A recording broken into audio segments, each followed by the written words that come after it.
ભરૂચ જિલ્લા ભાજપ દ્વારા લોકસભાની ચૂંટણીની તૈયારીના ભાગરૂપે કોલેજ રોડ પર આવેલ આત્મીય હોલ ખાતે લાભાર્થી કાર્યશાળાનું આયોજન લોકસભા ક્લસ્ટર પ્રભારી પ્રદીપસિંહ જાડેજાની ઉપસ્થિતિમાં કરવામાં આવ્યું હતું।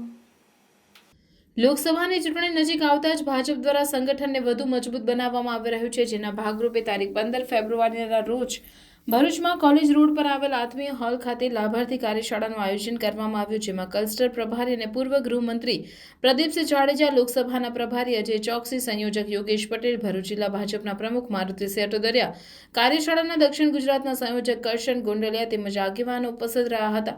આ કાર્યશાળામાં સરકારની વિવિધ યોજનાઓ અંગેની માહિતી લાભાર્થીઓ સુધી કેવી રીતે પહોંચાડવી અને લોકોને સરકારની વિવિધ યોજનાનો લાભ કેવી રીતે અપાવવો અંગેની માહિતી આગેવાનો દ્વારા આપવામાં આવી હતી।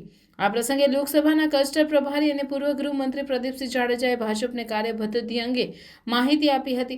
ભારતીય જનતા પાર્ટી દ્વારા લોક સુખાકારીના કામો કરવામાં આવે છે તે સહિતની માહિતી ઉપસ્થિત આગેવાનો તેમજ કાર્યકરોને આપી હતી। તો આ તરફ દક્ષિણ ગુજરાતના કાર્યશાળાના સંયોજક કરશનભાઈ ગોંડલિયાએ લાભાર્થી યોજના અંગે ઉપસ્થિત આગેવાનો અને કાર્યકરોને માહિતી આપી હતી।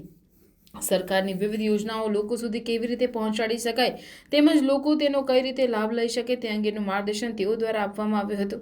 આ અંગે ભરૂચ જિલ્લા ભાજપના પ્રમુખ મારુતિસિંહ અટોદરિયાએ જણાવ્યું હતું કે લાભાર્થીઓને સરકારની વિવિધ યોજનાના લાભ મળે તે હેતુથી પ્રદેશ ભાજપ દ્વારા આ પ્રકારની કાર્યશાળાનું આયોજન કરવામાં આવ્યું છે અને તેમાં આગેવાનોને માહિતગાર કરવામાં આવ્યા હતા। ભારતીય જનતા પાર્ટી માત્ર ચૂંટણીમાં મત લેવા માટે નથી જતી, પરંતુ લોકોની સેવા કરવા માટે હર હંમેશ તત્પર રહે છે।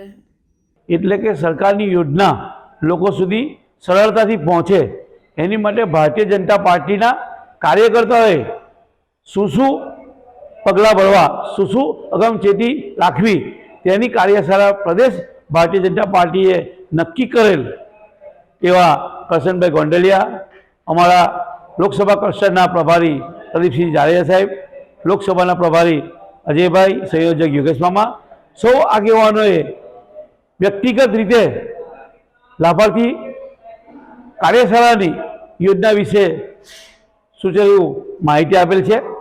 ભારતીય જનતા પાર્ટી ફક્ત મત લેવા માટે જ નહીં પણ લોકોને વાસ્તવમાં જે પણ જરૂરિયાતો ઊભી થાય એની સામે શું પગલાં ભરવા, જરૂરિયાતો કઈ રીતે પહોંચી વળવું, છેવાડાના માનવી સુધી સરકારની યોજનાનો લાભ મળી રહે તે માટેના વિવિધ પગલાં ભરતી હોય છે।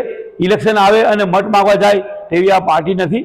ફક્ત મત માટે જ નહીં પણ લોકોની સુખાકારીમાં કઈ રીતે વધારો થાય, નરેન્દ્ર મોદી સાહેબે જે નિર્ધાર કર્યો છે આત્મનિર્ભર ભારતનો, તેના ભાગરૂપે જ આ કાર્યશાળાનું આયોજન કરવામાં આવેલ છે।